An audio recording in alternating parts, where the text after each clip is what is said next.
2004, Journal of the American Medical Association around that time published an article on diet and its effect on C-reactive protein. A very important article. What they showed in this article was that low carbohydrate diets could reduce C-reactive protein by 50%. And that should have been the headline. That should have been included in the title of the article. And that's a major takeaway. At that time, so again, this was around 2004, let's say. Around that time, C-reactive protein was still considered a little bit new.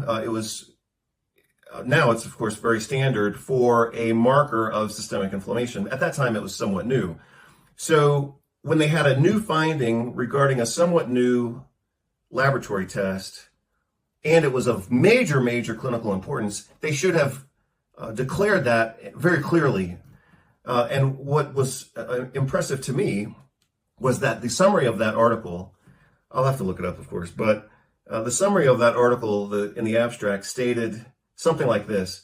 They stated, this research proves that something like physiologic adaptation within dietary norms modulates whatever. Physiologic adaptation, I think, was part of the phrase that they used. Again, this was more than 20 years ago, so I'm kind of, pulling it out of the air.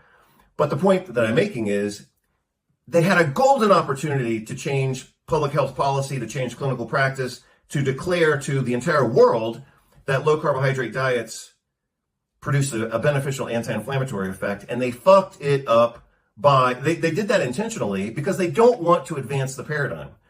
And this article, again, does a good job of doing that.